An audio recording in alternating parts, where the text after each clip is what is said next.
Hello everyone, Hachadino over here, and today I'm going to do an update for my monk build. This one is not going to be a whole new guide or anything because we haven't changed many things. I'm just using the bug for Herald of Ice until it gets fixed because it helps quite a bit on clearing the hard breaches, as you know. I also have a new cool staff. Very thankful for one of my colleges in the Rogue Discord that helped me get this one. And it basically has everything that you need from a staff. Decently high physical, critical, chance, bonus, and plus level 2 melee skills. I'm also going to do another video differently on a cool item that I want to get, but it's quite hard, same as the diamond that we have, the Against the Darkness. You have to kind of control F search on the site.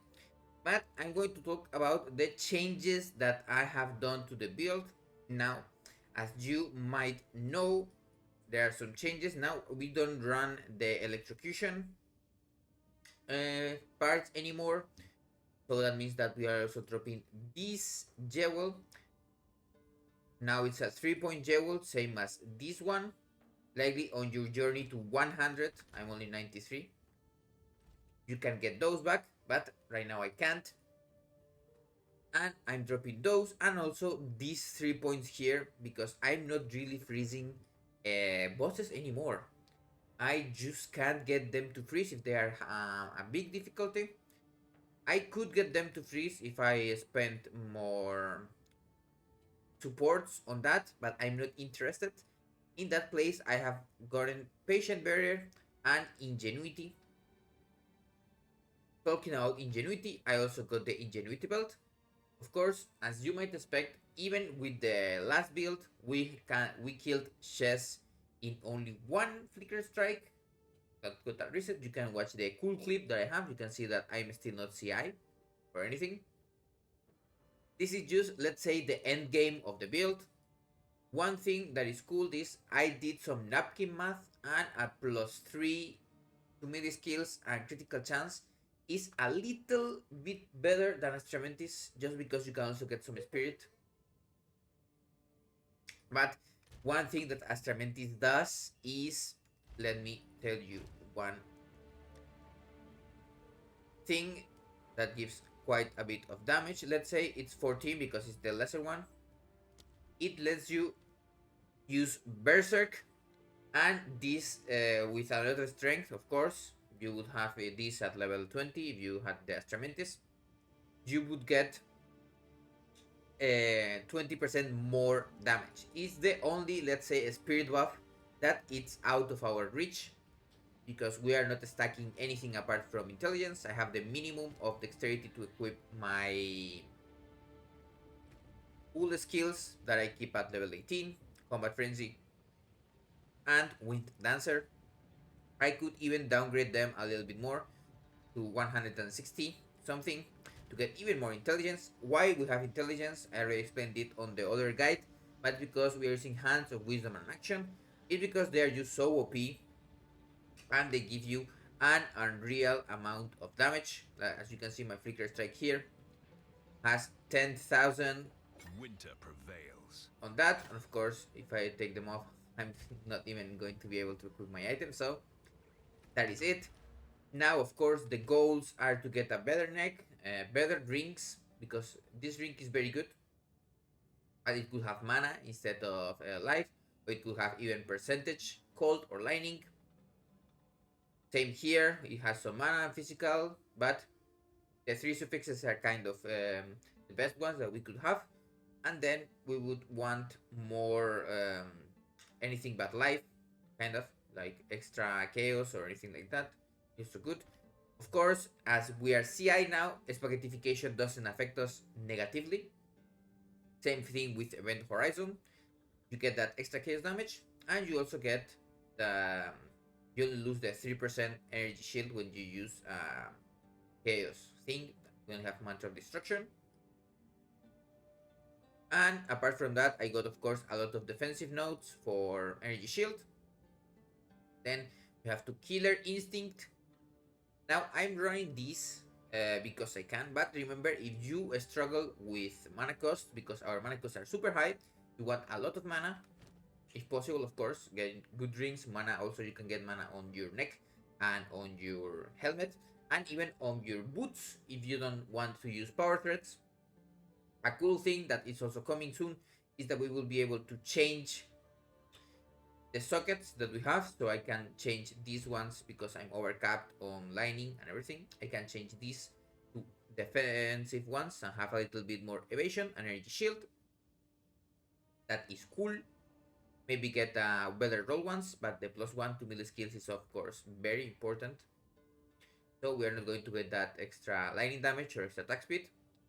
But if you get one with extra lightning, it would be also a little bit more damage depending. We will need POV to know that. Apart from that, nothing has changed from that. I'm going to put this as a variation in my Analytics guide.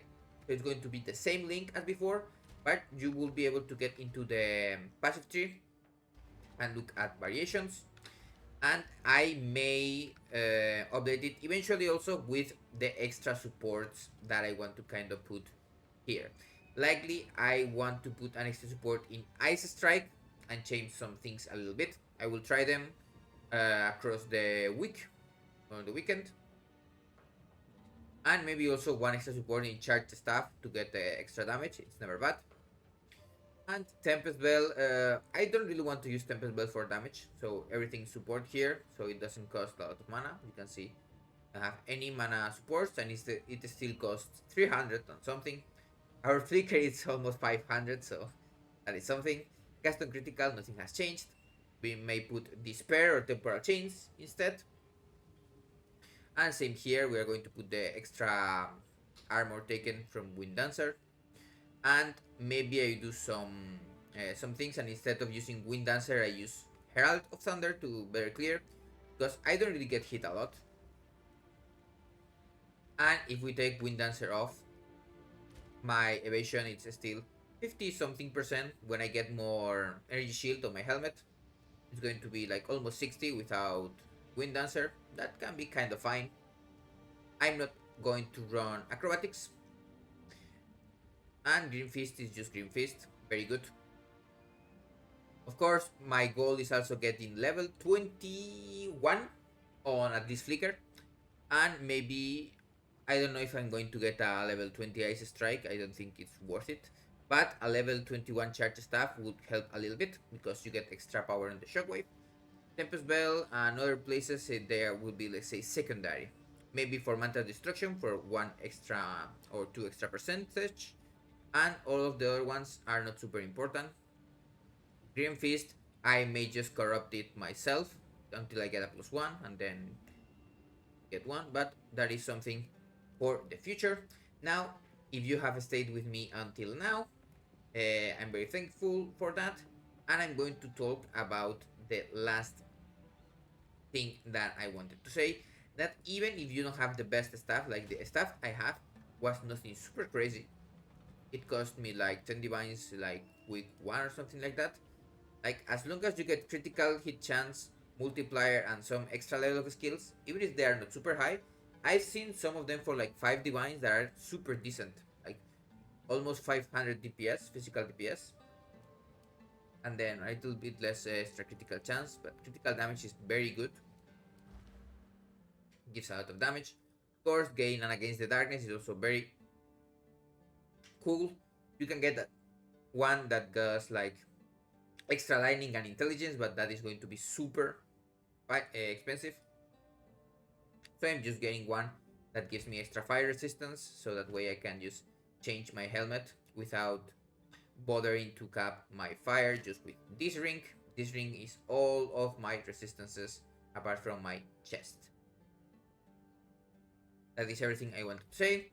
As you might know, I'm going to update the thingy, and also what I wanted to talk about is you can change these offensive nodes to these ones to get less cost on your abilities if you don't have a good mana pool or things like that.